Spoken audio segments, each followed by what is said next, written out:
Welcome back to Open Window Politics. Today we're going to be doing a prediction between Andy Beshear, the current Democratic governor of Kentucky on the Democratic side, versus J.D. Vance, the current vice president of the United States and a former senator from Ohio, as well as author.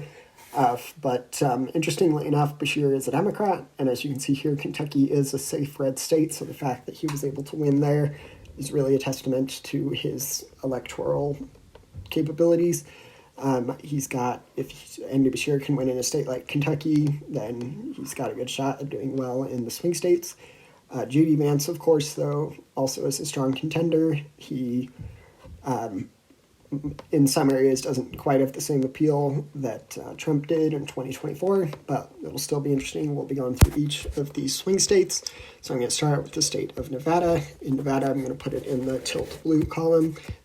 While this state did go to Trump in 2024, they have a pretty consistent history of voting Democrat, and I do think that because of some key demographic voting groups, like Hispanic Americans, which supported Trump by a bigger margin than it's been in quite a while throughout the swing states, but especially in the Southwest, ultimately handed Trump a victory in Nevada in 2024.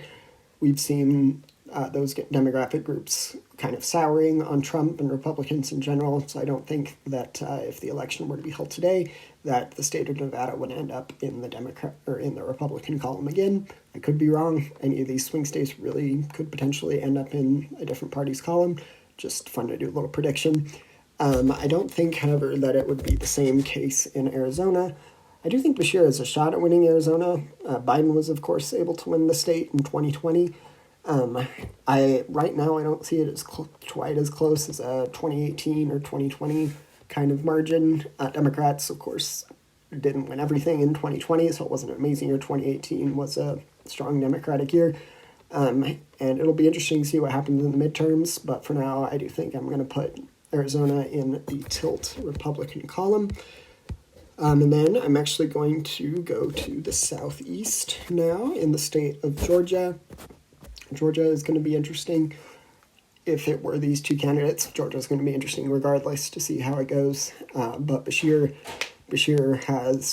is from the similar region, Appalachia, Midwest, Rust Belt kind of area.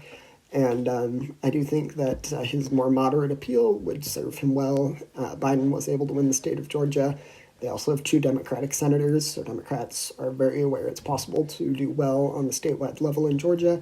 We also saw in 2025 some pretty positive electoral results for Democrats in the state of Georgia. So I think that momentum would help build, and that ultimately Andy Beshear would have a good shot at winning the state of Georgia. So that is 16 electoral college votes, making us be at 247 for Andy Beshear to 230 for J.D. Vance, still with 4 swing states left to characterize.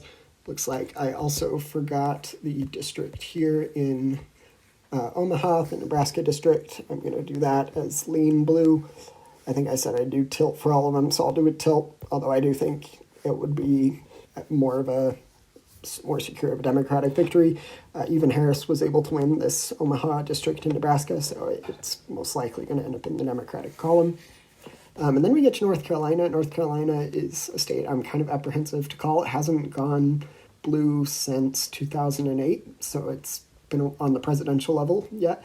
North Carolina does have an interesting Senate election that's going to take place in 2026 during the midterms. Democrats, it's going to be a close race, but are currently slightly favored to win that race. So if we see that come to be, then I do think that it's got a shot at being a different result on the presidential level. Some people only get out to vote for the presidential level, and that might help Republicans or Democrats, depending on who turns out. But for now, I'm a little apprehensive, but I think I'm going to put it in the tilt red column. I think that Beshear has got a shot. I think he's got a better shot in Georgia, but North Carolina is not out of reach for the Democrats. If things continue to improve for the Democrats, I could definitely see a Beshear victory in the state of North Carolina. And then we get to the Rust Belt, which will ultimately decide the presidency. It is currently 248 to 246, with Andy Beshear taking the lead by 2 electoral college votes. I'm going to start out with Wisconsin, then Michigan, and then Pennsylvania. So in Wisconsin, I do think that Beshear has got a good shot.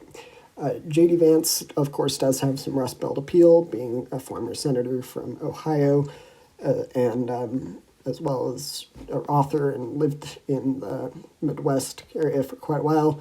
But I think just the general more favorable environment for Democrats would result in Andy Beshear, if the election were to be held today, winning the state of Wisconsin. And I think that that trend would probably continue to the other two states in the Rust Belt, bringing us to a total of 292 to 246.